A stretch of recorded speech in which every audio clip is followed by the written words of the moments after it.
We go where the story is, and there's a lot of finger biting going on, fingernail biting. They might be biting their fingers also in Wisconsin as they choke on their cheese curds. People freaking out, the old freak out. If you've not heard yet, somehow you have been out of the loop. Oh, the drama of athletic competition, the fact that these people are not bots, they're not robots. Giannis Antetokounmpo suffering the dreaded non-contact injury while simply jogging up the court in a random late-season game against the Celtics, immediately coming out of that said game.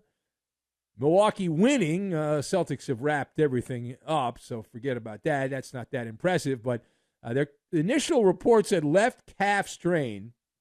But the Bucks right now are holding their breath, and they've got their prayer beads out, and they're ready to do whatever they have to. Divine intervention here, hoping that it is not anything worse than the initial report, the left calf strain. So let us discuss. Question, Giannis Antetokounmpo.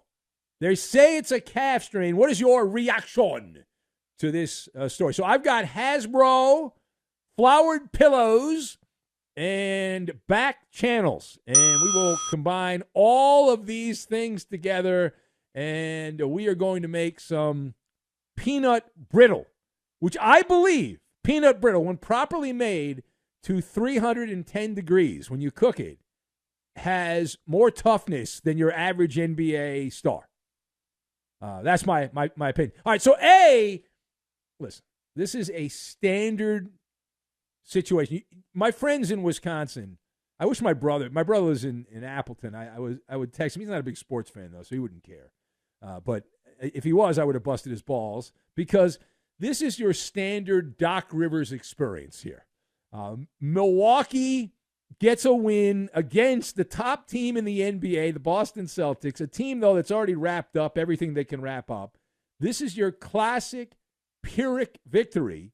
But that's not even the story, right? You won the battle, but you lost the war. That's a Pyrrhic victory. You won the battle, you lost the war. They're saying, whoever they are, left calf strain, right? But it's all about the MRI. That's the first thing. It's all about the MRI. Giannis is going to undergo an MRI to determine the severity of that particular injury. People were immediately saying Achilles because he grabbed the back of his leg. But I'm not a doctor. I did stay at a Holiday Inn Express. So my unprofessional opinion is that it's not the Achilles, because I did see some video of him walking in the bowels of the arena, and he did not have an air booty on his leg. And every time I've seen players that have the Achilles, or they think have the Achilles, they go air booty. So no air booty, and that means probably not an Achilles. But the left calf strain, it's also about the report card on that, because the length of time needed to come back from a calf strain, it is dependent on the severity of the injury. And the typical grade 1 calf strain, as I put on my medical hat, will heal in about a week, maybe 2 weeks. A grade 2. Now, if you go grade 2, remember second grade? Grade 2. You're talking a month and a half. Holy crap on a cracker. And then a grade 3, turn out the lights, the party's over. That'll be a grade 3, 3 months. We'll see you next season. But the most common injury is not a grade 1. It's not a grade 3. It's a grade 2. It's a grade 2. And the other thing that we know is everyone recovers differently. And while the Greek Freak is out, you're going to have Jay Crowder and Bobby Portis step in for Giannis Antetokounmpo. Good luck on that. What could possibly go wrong? Now, for Doc Rivers, and we followed Doc a lot throughout his days in Orlando as a coach, in Boston, and with the People's Team, and the Lob City days with the Clippers, and now in Philadelphia and in Milwaukee. So for Doc Rivers, this is another Hasbro special, because the Bucks, they won that game last night. Their 500 team beat the Celtics. So they're 18-18. That stinks. All right, that stinks when you have Lillard and Antetokounmpo. But it's a Hasbro special for Doc Rivers, and here's why. monopoly. Get out of jail free card. We saw it with the Clippers, teams that were uber talented, that underachieved in the Lob City days with the Clips. And Doc, he knows how to grease the media. He can start writing his concession speech right now. He is the old gangster when it comes to excuses on his teams, riding the vomit comet. And, we would have won if, I can't do the really hoarse voice like Doc, but the way I do one impersonation. It's an old man impersonation.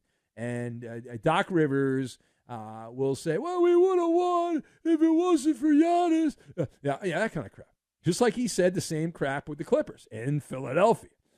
Same thing there. All right, now, page 2 here. We pivot to college hoops. Years ago, I ran a rumor site, gossip site. Did that for a couple of years, had some success, got some traction on that. And we always believe that today's rumors is tomorrow's news. And it has happened yet again. We started our week. I had put the show to bed on Sunday into Monday, and then, ta-da! Got a big meatball. Big, nice, spicy meatball right there for us out of Kentucky, Lexington, Kentucky. And it turns out that rumor has become reality. Coach Cal has said arrivederci to Bluegrass. And he gave a 4-minute, looked like a hostage speech on social media. Coach Cal hit all the right notes. He said the Wildcats need to hear another voice, not his voice.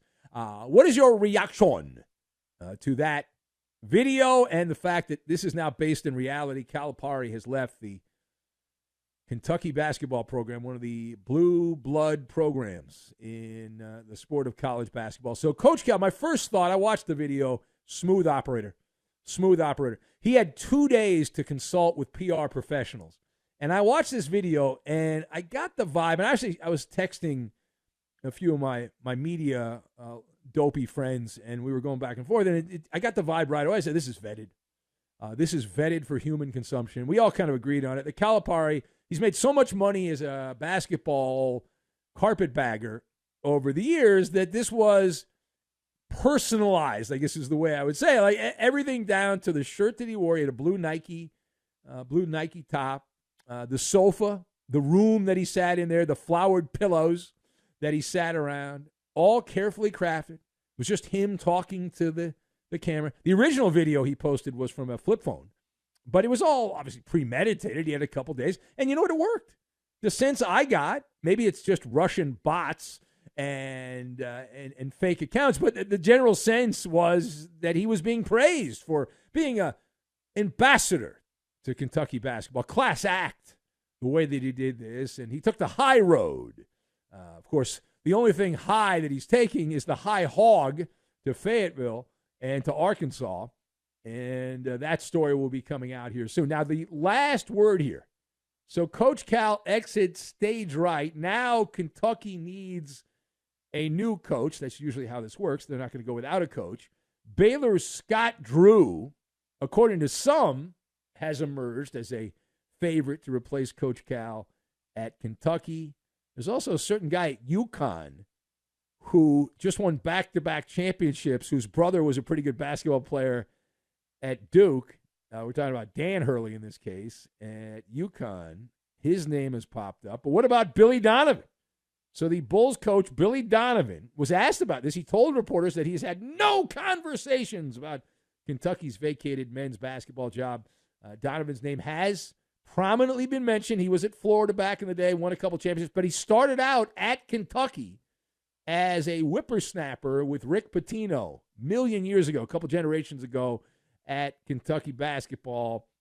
And he tried to distance himself from all the hullabaloo around the Wildcats job. He said talks of him going back to Lexington, nothing but speculation, he said. So how do you decode Bulls coach Billy Donovan and his commentary on the Kentucky job?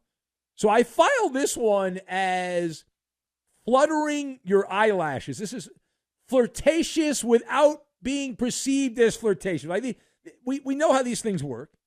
Unless you're naive, and I don't think you are, these conversations are never done out in the open. They're done in the back alley.